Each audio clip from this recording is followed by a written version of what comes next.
ध्यान के बारे में तो काफ़ी कुछ मैंने सुना है, आध्यात्मिकता के बारे में तो मैंने काफ़ी कुछ सुना है, लेकिन पिरामिड स्पिरिचुअल सोसाइटीज़ मूवमेंट का ये ध्यान करने की पद्धति शुरुआत के दिनों में मुझे बड़ा अनोखा लगा, क्योंकि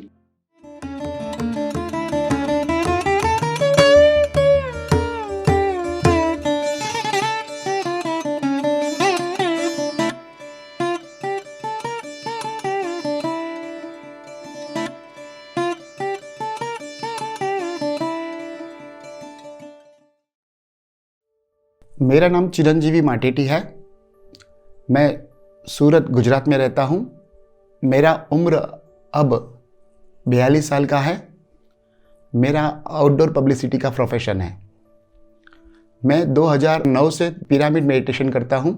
2009 में मेरा आउटडोर पब्लिसिटी का प्रोफेशन होने की वजह से मैं अपने ऑफिस में ऐसे ही बैठा रहा, अपने काम में ध्यान दे करके मैं काम करता था।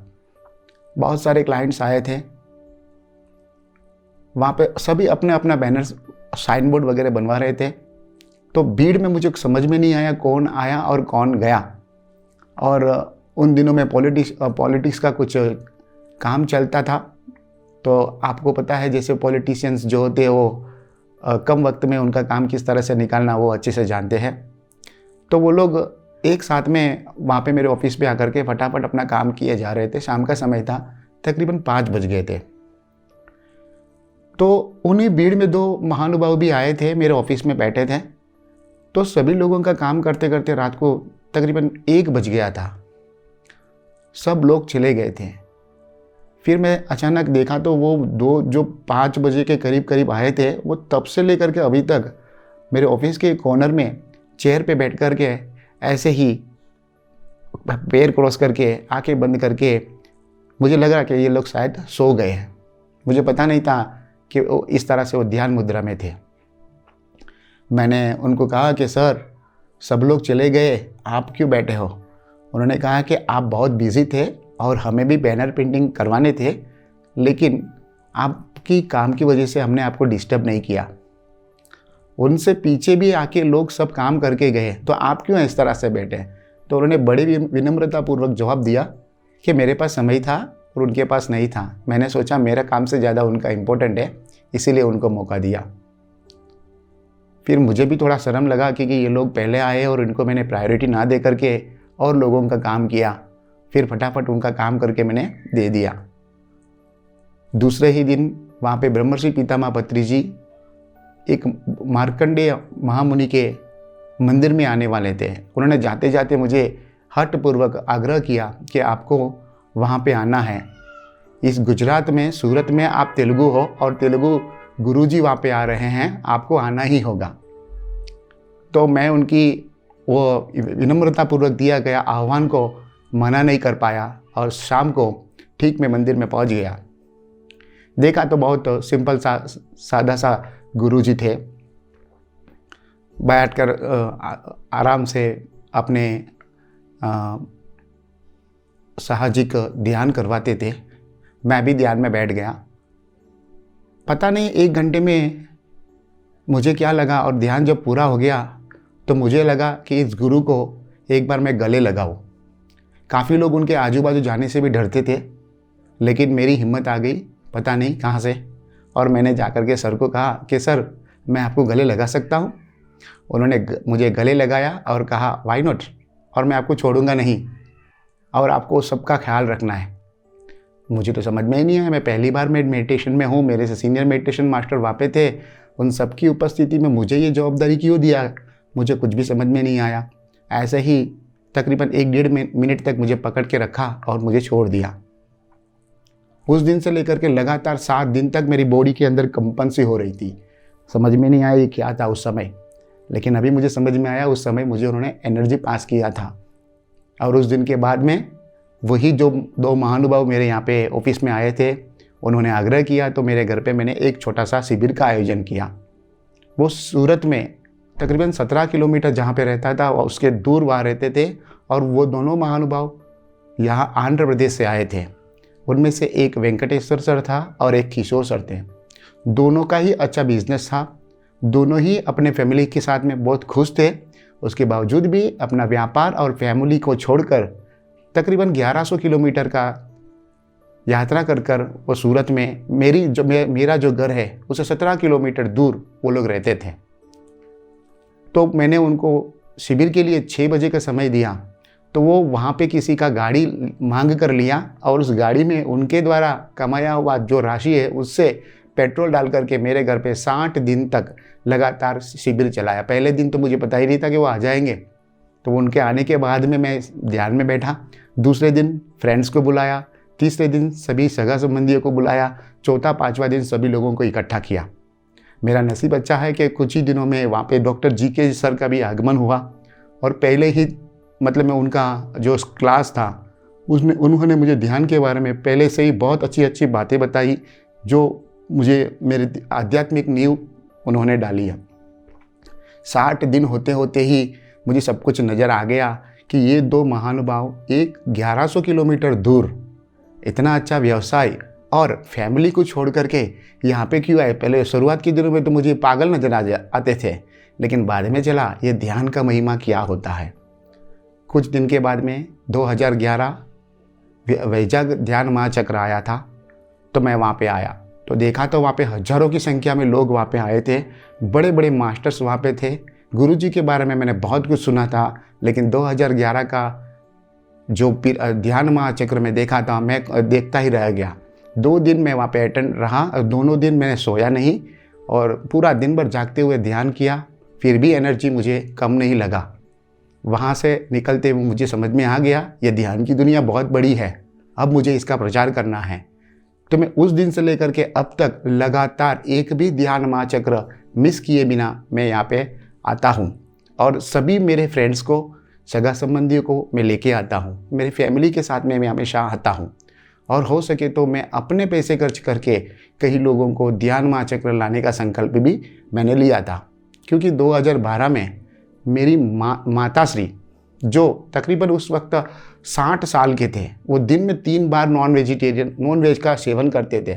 मेरा हट की वजह से वो ध्यान महाचक्र आए हैदराबाद में और पहले ही दिन से उन्होंने प्योर वेजिटेरियन खाने का संकल्प लिया। लोगों का ये माहौल देख करके वो पूरी तरह से बदल गई। तब से मैंने सोचा ज़्यादा से ज़्यादा लोगों को ध्यान महाचक्र लाना चाहिए ताकि लोग प्योर वेजिटेरियन का खाना खाएं। फिर सफ़र चलता रहा, रोज़ रोज़ ध्यान करता रहा, ध्यान प्रचार होते रहे, गुरुजी हमारे यहाँ पे आते रहे, बहुत अच्छा लगा। फिर धीमे धीमे मैंने मेरा ध्यान प्रचार का काम को आगे बढ़ाया और पता ही नहीं चला मैं कब पिरामिड मास्टर बन गया। इस काम के दरमियान मैंने देखा मेरा पहला वाला लाइफ भी फिज़िकली तो मैं फिट ही था, अभी भी मैं फिट हूँ, लेकिन इस दौरान मुझे एक बार टाइफाइड हुआ और 3 बार मलेरिया हुआ। पहली बार तो मुझे समझ में नहीं आया, लेकिन हमारे सूरत के डॉक्टर नरसैया जी हैं, उनके यहाँ पे पिरामिड का एक कंस्ट्रक्शन हुआ था, तो मैं बहुत ही बीमार हो गया था। मुझे समझ में नहीं आया कि ये क्या है, लेकिन मुझे ये पता है कि मेडिटेशन करने के बाद में दवाइयों की ज़रूरत नहीं पड़ती है। तो मुझे अपने आप को हील भी करना था, डर भी लगता था। तो मैं उनके घर पे जा कर के मुझे बताया कि ऐसी सिचुएशन है, मैं दवाई लेना नहीं चाहता हूँ, लेकिन मैं आपके यहीं पे पिरामिड में सोना चाहता हूँ। उन्होंने कहा ठीक है आप सो जाइए। मैं पिरामिड में 1 ही घंटा सोया, पूरा कपड़ों से पसीने से कपड़े लौट-पोत हो गए और मेरी बीमारी जो है, जो शरीर में जो ताव आया था वो कम हो गया। और 2 दिन मैंने राह देखा, फिर धीमे धीमे से पता चला कि मेरी पूरी वो जो प्रॉब्लम थी वो दूर हो गई। उसके बाद भी मुझे 3 बार मलेरिया हुआ था और तीनों बार मैंने दवाई नहीं ली। जी हाँ, मलेरिया नाम का ये बीमारी को मैंने तीनों बार बिना दवाई के मैंने ये दूर कर लिया। मुझे मालूम है मलेरिया जब होता है असह्य पीड़ा होती है, सर दर्द होता है, टेम्परेचर ज़्यादा होता है, मन काम नहीं करता है, फिर भी मैं उसको सहन करता रहा। लेकिन मुझे पता चला मलेरिया होता है, दवाई नहीं लेने से लोगों की मृत्यु नहीं होती है। मैंने 3 बार मलेरिया को जीत लिया। ये अनुभव लोगों को मैं बताया और काफ़ी लोगों को, आज तक मैं सूरत गुजरात में हज़ारों लोगों को ध्यान प्रचार किया। इस अवस्था में मैं बड़ौदा, अहमदाबाद जैसे शहरों में भी, हमारी वहाँ पे एक छोटी सी टीम है, वो ध्यान प्रचार करते नहीं। हम लोग ध्यान प्रचार का काम करने के लिए, जैसे हमारे पास वो उस वक्त वेंकटेश्वर सर आए, उनको आग्रह करके 41 डेज़ का शिविर अहमदाबाद में लगाने के लिए हम सूरत से हम 3 मास्टर्स वहाँ पे जा कर के उनको रहने का व्यवस्था करवाया। वहाँ पे 41 डेज़ के लिए उनको गुजराती खाना जमता नहीं था, तो उनको पूरी रसोई का सामान हमने उनको परचेज करके दिया। और एवरी वीकेंड में हम जा कर के उनको नए नए लोगों को पहचान करवा करके नया नया शिविर करवाने का काम करते थे। तो ऐसे ही कई महीनों तक हमने प्रचार किया, लेकिन वहाँ पे कोई नया मास्टर हमको नहीं मिला। फिर भी हमारा प्रयास कोई कम नहीं हुआ। फिर कुछ दिनों के बाद में वहाँ पे डॉक्टर धीरेन्द्र सरीन सर और पूजा मैम आए, और वो आज बेहतरीन काम कर रहे हैं, और आज अहमदाबाद में ध्यान का प्रचार बहुत ही अच्छा हो रहा है। गुजरात में इस वक्त सूरत और अहमदाबाद में ध्यान प्रचार बहुत ज़्यादा होता है। वहाँ पे बहुत सारे मेडिटेटर हैं, वो ध्यान करते हैं। ये सभी दवाई नहीं लेते हैं, ये सभी आनापानसति ध्यान करते हैं। वही अनुभव में मैं एक छोटा सा अनुभव बताऊंगा। मैं जहाँ पे रहता हूँ वहाँ से 10 किलोमीटर दूर वेसू नाम का एक एरिया है। वहाँ पे एक बहुत बड़ा बिल्डर थे, उनको किसी ने बताया कि ये ध्यान से ऐसा होता है, तो मेरा उनका घर पे जाना हुआ। ध्यान के बारे में मैंने बताया, पूरी फैमिली बैठ करके 41 डेज़ का संकल्प लिया था। 41 डेज़ होते होते पूरी फैमिली को, बड़ी डिसिप्लिन फैमिली थी, मेरी हर बात उन्होंने सुने थे। उनके यहाँ पे उनके एक फादर थे, उनका उम्र 70 साल प्लस था। मैं वहाँ पे देखता था हर रोज़ एक डॉक्टर आकर के उनको शुगर का टेस्ट लेते थे, और डे बाय डे उनका हेल्थ चेकअप किया करता था। काफ़ी पैसे थे उनके पास। वीकली 2 टाइम्स उनको शेविंग करने के लिए मर्सिडीज़ गाड़ी आती थी, वहाँ पे जा कर के वो शेविंग करके आते थे। लेकिन उनको शुगर की बहुत ज़्यादा प्रॉब्लम थी, 300 प्लस शुगर, 350 प्लस, कभी कभी 400 भी उनका शुगर रहता था। उस वजह से उन्हें मीठा खाने की बिल्कुल आज़ादी नहीं थी, और वो उनको आम का रस का बहुत खाने का इच्छा होती थी, लेकिन उनके हेल्थ को लेकर के उनको कभी खाने नहीं दिया। 41 डेज़ होने के बाद में जब मेरा शिविर समाप्त हुआ, वहाँ से मैं चला गया। फिर मुझे 15 दिन के बाद में कॉल आता है, बापूजी का चक्कर आया और नीचे गिर गया। डॉक्टर आके चेक किया तो उनका शुगर लेवल थोड़ा सा कम हो गया और उनका डोज ज़्यादा हो गया, तो वो गिर गए थे। अब डोज कम कर दिया। 10 दिन के बाद में फिर से चक्कर आने लगा और डोज कम कर दिया। देखते ही देखते 60 दिन के अंदर उनका शुगर बिल्कुल नॉर्मल हो गया, और पूरे साल उन्होंने आम रस का सेवन किया, मन भर करके उस आम रस का एंजॉय किया। दोस्तों, आम रस एक छोटी चीज़ है, लेकिन इतने पैसे होने के बावजूद भी एक छोटी सी चीज़ उन पैसों से उन्होंने बुझा नहीं पाया। लेकिन एकमात्र आनापानसति ध्यान करके उन्होंने शुगर को 70 साल की उम्र में भी कम कर लिया। मेरे पास ऐसे हजारों एग्जाम्पल्स हैं। जी हाँ, ध्यान से, बिना दवाई से कोई भी रोग दूर होता है। हमारे गुरुजी कहते हैं, ध्यानम सर्वरोग निवारिणी। ध्यान से इस दुनिया में ऐसा कोई रोग नहीं है जो दूर नहीं होता है। वो कहते हैं, ध्यानम सकल भोग कारिणी। ध्यान से इस दुनिया का ऐसा कोई भोग नहीं है जिसको हम भोग नहीं पाते हैं। ध्यानम सत्य ज्ञान प्रसादिनी। ध्यान से इस दुनिया का सत्य ज्ञान हमको मिलता है। मैं कभी कोई भी आध्यात्मिक प्रवचन बहुत कम सुना हूँ और बुक तो कभी पढ़ा ही नहीं हूँ, लेकिन मेरे पास, मैं 2009 के साथ में आज का मेरे अपने आप को मैं कंपेयर करके देखता हूँ, तो मेरी वाणी में भी जो मधुरता आई है और मेरे पास जो इन्फॉर्मेशन है वो ध्यान के माध्यम से ही आया है। जी हाँ, ध्यान सत्य ज्ञान प्रसादिनी, ये बात को मैंने अनुभवपूर्वक मैं आप सबको बता सकता हूँ। ध्यान करने से बहुत फ़ायदा है, ध्यान करना चाहिए। ध्यान के साथ में शुद्ध सात्विक शाकाहार भोजन ही लेना चाहिए, नॉनवेज कतई नहीं लेना चाहिए। ध्यान कीजिए, ध्यान का अनुभव लोगों को बांटिए, जितना हो सके उतना सात्विक खाने का कोशिश कीजिए। पिरामिड एनर्जी का उपयोग करने से भी घर में पॉजिटिव एनर्जी का वातावरण बनता है। पिरामिड एनर्जी में रहने वाला फल और खाना भी बहुत ही दिन तक वो ख़राब नहीं होता है, और उसके अंदर भी एनर्जी बना रहने से हमें वो खाना खाने से हमारी सेहत में भी वृद्धि होती है। तो मैं आप सभी लोगों को एक नम्र विनती करता हूँ, आप सभी कृपया ध्यान करने की कोशिश करें। ध्यान के साथ साथ में शुद्ध सात्विक भोजन भी लेने की कोशिश करें। लेकिन मैं देखता हूँ मेरे सारे दोस्तों को, किसी को भी मैं ध्यान के बारे में बताता हूँ तो आजकल सभी कहते हैं मैं ध्यान को जानता हूँ, लेकिन क्या आपका ध्यान 41 डेज करने के बाद आपको बिना दवाई के आपको तंदुरुस्त कर पाता है? यदि नहीं, तो आप पिरामिड मास्टर के संपर्क में आकर के आनापानसति ध्यान करने की कोशिश करें। ध्यान का ये सबसे सरल और श्रेष्ठ ध्यान है, उपाय है। तो आप सभी से मेरी नम्र विनंती है, ध्यान कीजिए, स्वस्थ रहिए, औरों को ध्यान के बारे में बताइए। ध्यान के बारे में तो काफ़ी कुछ मैंने सुना है, आध्यात्मिकता के बारे में तो मैंने काफ़ी कुछ सुना है, लेकिन पिरामिड स्पिरिचुअल सोसाइटीज़ मूवमेंट का ये ध्यान करने की पद्धति शुरुआत के दिनों में मुझे बड़ा अनोखा लगा। क्योंकि ध्यान की बात करते हैं तो हम गूगल में सर्च करके देखते हैं तो सफ़ेद वस्त्र पहन करके एक खुला जगह पे बैठना है, प्रकृति के साथ में बैठना है, पहाड़ों पे बैठना है या विशाल हॉल में बैठना है, अच्छा मधुर संगीत के साथ में ही हमको ध्यान करना चाहिए। लोग ऐसा सोचते हैं। और उसके अंदर कंपलसरी पद्मासन होना चाहिए या तो फिर ज़मीन पे पैर को बंद करके ही बैठना चाहिए। लेकिन ये मान्यता थोड़ा सा गलत भी है। ध्यान करने के लिए आपको पहाड़ों पे जाने की ज़रूरत नहीं है। ध्यान करने के लिए आपको जंगलों में जाने की ज़रूरत नहीं है। ध्यान करने के लिए सफ़ेद वस्त्र, विशाल हॉल और ज़मीन पे ही बैठना और पद्मासन में बैठना अनिवार्य नहीं है। ब्रह्मर्षि पितामह पत्री जी के प्रयासों से हमको इस अभी भी जो मैं आसन में बैठा हूँ, आप सोफ़ा पे भी बैठ कर के ध्यान कर सकते हैं, कुर्सी पे भी बैठ कर पे ध्यान कर सकते हैं, बेड पे भी बैठ कर के ध्यान कर सकते हैं। मतलब आसन जो है वो सुखमय होना चाहिए।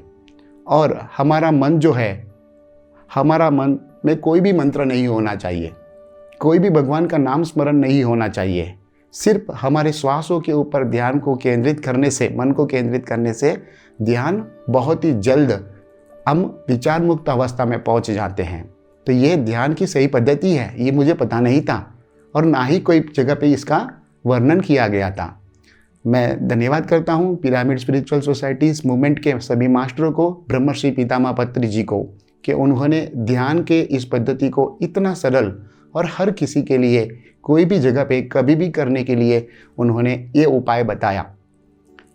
इस तरह से ध्यान करने से हमें कोई प्रॉब्लम नहीं है। गर्भिणी स्त्री भी ध्यान कर सकते हैं, व्यापारी अपने ऑफिस में कभी थोड़ा भी समय मिलता है तो 10-15 मिनट के लिए भी आंख बंद करके ध्यान कर सकते हैं। विद्यार्थी भी पढ़ाई करने के पहले 10-5 मिनट भी ध्यान करता है तो उनका कंसंट्रेशन लेवल बढ़ जाता है और मेमोरी पावर उसका बढ़ जाता है। ध्यान करने से विशेष रूप से सत्य ज्ञान हमें मिलता है। ध्यान करने से हम हमारे शरीर के अंदर ही प्रवेश करके हमारे शरीर को हम पहले वेरीफाई कर लेते हैं कि हमारी कोई तकलीफ तो नहीं है। हम लोगों को हम अपने साथ में कंपैरिजन करना बंद कर देते हैं और क्या सच है क्या गलत है हम अपनी अंतरात्मा से बातें करने लग जाते हैं।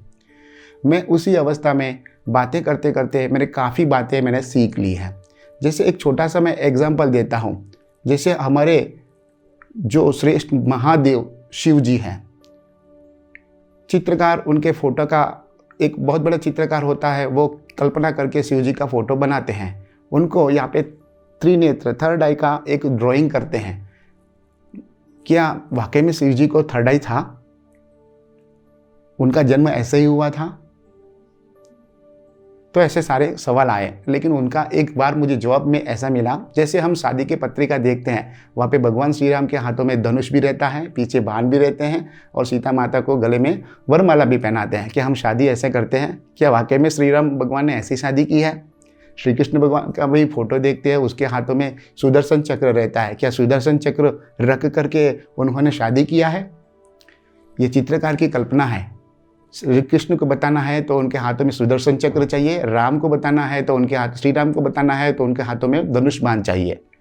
तो उसी तरह से शिव जी का थर्ड आई, ये त्रिनेत्र मतलब ये जो थर्ड आई चक्र है वो पूरी तरह से एक्टिव है और वो दुनिया का श्रेष्ठ मास्टर है। ये बताने के लिए चित्रकार ने वहाँ पे इनको यहाँ पे एक आई ड्रॉ किया है। वहाँ पे वाकई में कोई आँख नहीं है, ये मुझे अनुभव के द्वारा पता चला। जैसे हम देखते हैं सागर मंथन कथा, सागर मंथन के अंदर भी हम देखते हैं कि वहाँ पे असुर और भगवान दोनों के बीच में एक पहाड़ होता है और पहाड़ के बीच में एक सर्प को वहाँ पे लगा करके दोनों एक दूसरे के साथ में वो जैसे यशोदा मैया करते हैं वैसा करने से वहाँ पे से अमृत, वहाँ पे से बहुत सारे चीज़ निकलते हैं, अंत में उनको अमृत मिलता है। क्या ये वाकई में इस कथा का वास्तविकता क्या है? एक बार मेरे ध्यान में ये अनुभव आया। ये सागर मंथन जो है वो बिल्कुल हमको किसी कथाकार ने, मतलब में उस समय में कुछ ऑडियो रिकॉर्डिंग वगैरह नहीं था, तो किसी ध्यानी ने ये ध्यान अनुभव को बताने के लिए सागर मंथन को चित्रों के रूप में बताया गया था। वहाँ पे असुर और दानव दोनों एक दूसरे के तरफ थे, तो ये श्वास और उच्छ्वास था, और हम श्वास और उच्छ्वास को एक साथ में रहते हैं तो मांधाता पर्वत के साथ में वो जुड़े रहने से, वो पर्वत को हम इस तरह से करने से सबसे पहले हमारे शरीर की बीमारियां बाहर आती है। यही विष है। उस विष बीमार को हम जब जीत करके आगे निकल जाते हैं तो थोड़ी देर के बाद में हमारी वाक शुद्धि हो जाती है और हमारे पास ऐरावत आ जाता है। हम जो बोलने लग जाता है वो सब होने लगता है। वाकई में ऐरावत इस दुनिया में है नहीं है वो मैं नहीं जानता हूँ, लेकिन उसको प्राप्त करने के लिए ध्यान ही एकमात्र रास्ता है। उनके आने के बाद में भी हम मर्यादा में रह करके और ध्यान करेंगे तो हमारे पास ऐरावत आएगी, हमारे पास सारी सिद्धियाँ आएगी, हम जिसको भी चाहे उसके ऊपर जीत प्राप्त कर सकते हैं। तो ये अगर किसी के दुनिया में ऐरावत नाम की कोई चीज़ है नहीं, ये मुझे मालूम नहीं है, लेकिन किसी के ऊपर भी जीत हासिल करना है तो वो भी हम ध्यान करते हुए हम उनके ऊपर जीत हासिल कर सकते हैं। उसी तरह से सागर मंथन की कथा के अंदर बहुत सारी चीज़ें आई है। वहाँ पे लक्ष्मी माता का भी आते हैं। लक्ष्मी जी को प्राप्त करना है तो ध्यान करके हम संकल्प शक्ति से भी लक्ष्मी जी को पा सकते हैं, और उनके बाद भी उन पैसों का दुरुपयोग ना करके सात्विक जीवन हम जीते रहेंगे तो हमारे पास अंत में अमृत, मतलब हम अमर तत्व को भी प्राप्त कर सकते हैं। यही सच्चाई है, ऐसे मुझे अनुभव आया। और मैं देखता हूँ ये सारी चीज़ें जो सागर मंथन के अंदर बताया गया वो सारी चीज़ ध्यान के द्वारा संभव है। वो कथा नहीं है, वो सच्चाई है। ये बताने के लिए किसी चित्रकार ने शायद इस तरह का चित्र बनाया होगा। ये मेरा खुद का अनुभव है, ये मेरा खुद की मान्यता है। इसके अंदर हो सकता है मैं गलत हूँ, सच हूँ, लेकिन ये मेरा अनुभव मात्र है।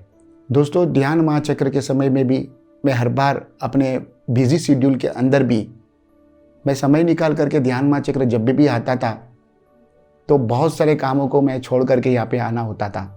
कई बार मुझे लगता था कि मैं छोड़ के चला जाऊँगा तो मेरे व्यापार में मुझे बहुत नुकसानी होगी। मेरे व्यापार में मेरे जो वर्कर है जो मुझे पूरी तरह से वो पैसे देंगे या नहीं देंगे, ऐसी सिचुएशन भी आता था। कभी कभी एंड टाइम पे भी मुझे ना जाने की बहुत सारे रीज़न वहाँ पे होते थे।